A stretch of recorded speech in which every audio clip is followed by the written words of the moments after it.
Hello, world and universe. Welcome to the Trevor Donald Experience. Manifest your truth. If you're new to the channel, please hit that like and subscribe button. And for all my continued followers, I want to say thank you. And this is an opinion-based video channel where I try to open your eyes and ears to some of the travails and trepidations that take place in our cities, our states, our country, and sometimes around the world.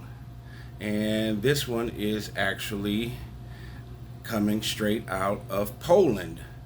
And what brings the interest to it, this is about a priest who hosted a drug-fueled sex party that got arrested. Let's go. A Polish priest who was arrested last week could face up to 10 years in prison for failing to assist a man who collapsed from an overdose during a drug-fueled gay sex party. Father Tomasz Zmarly has been charged with 3 drug-related offenses, including a charge of giving another person an illegal substance, according to prosecutors. He also faces a charge related to violating another person's sexual freedom, and a 4th charge related to causing serious bodily injury and failing to provide assistance to a person whose life or health was in danger, reports the Daily Mail. Father Zmarly is currently being held in prison ahead of his next court appearance.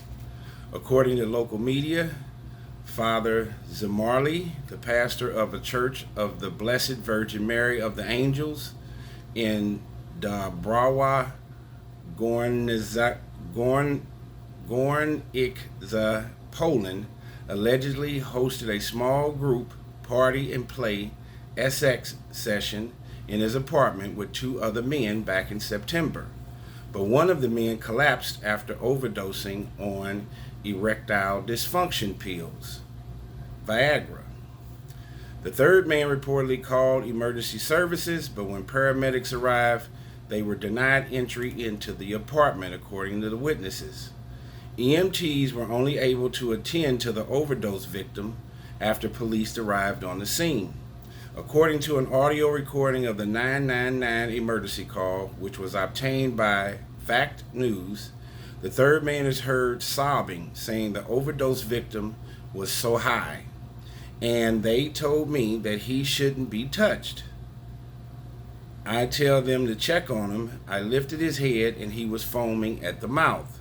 He then is heard saying, "There are bars on the door. I don't know why. They kicked me out. Hurry up."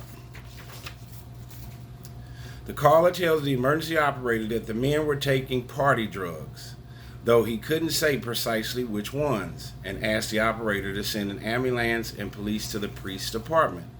Local media claims that the man who called for emergency services was a sex worker hired by Father Zmarly for the sex party, something that prosecutors deny.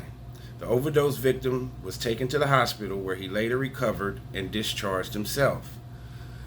Father Zmarly, however, was reportedly suspended, while the head of the diocese, Bishop Grzegorz Kazak, asked for permission from Pope Francis to resign, though the reasons for this remain unclear.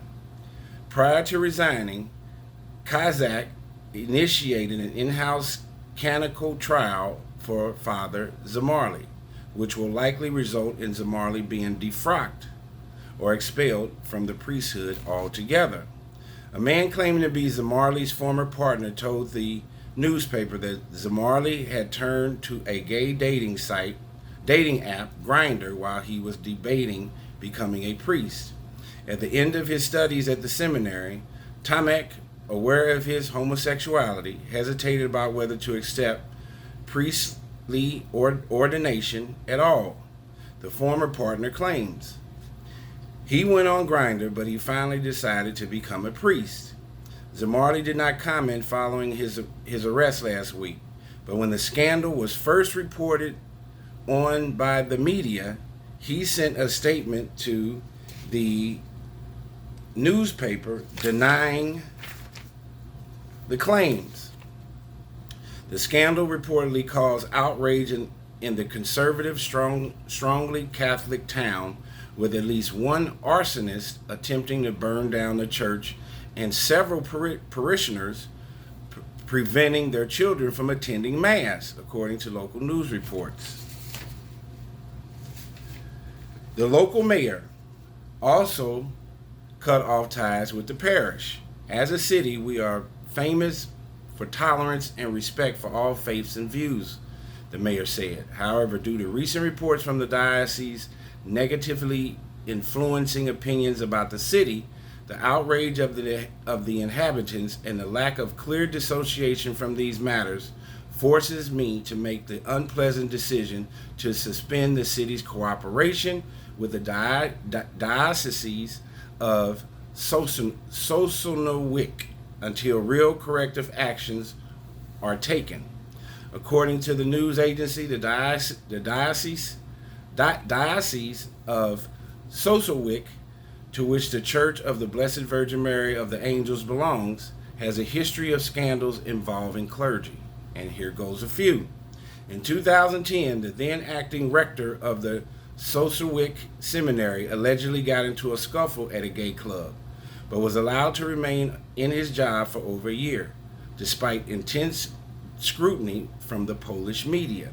The Vatican eventually intervened and dissolved the seminary. In March 2023, the corpse of a 26-year-old deacon was discovered, with the man's injuries suggesting he had been murdered.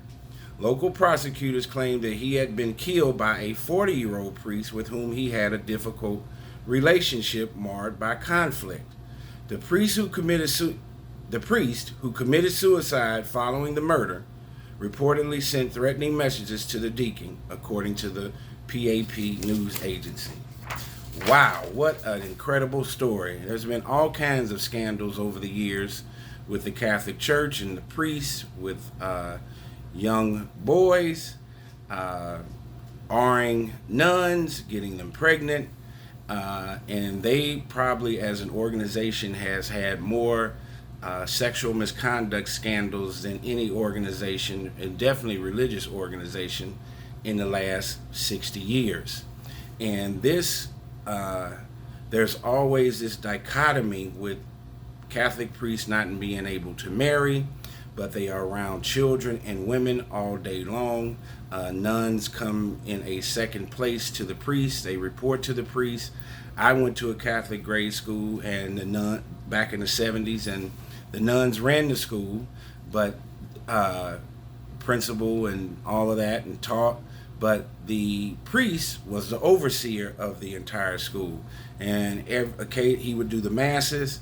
You could tell that the nuns played a subservient role to the priest, and it was like the priest had his own little haven right there at the grammar school I attended, which I always thought was very, very strange. And then they have to take an oath of celibacy, which seems hypocritical and contradictory, that you have to be celibate your entire life, which is not a normal function of living or why we were created. We were created to be man with woman and to procreate. That's how we got 8 billion people on Earth and 360 million in the United States.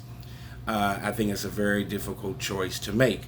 And then you're celibate, but you're around female nuns and you're around kids all the time. And then you have this hidden, shadowy scenario with some priests where they're even gay or homosexual.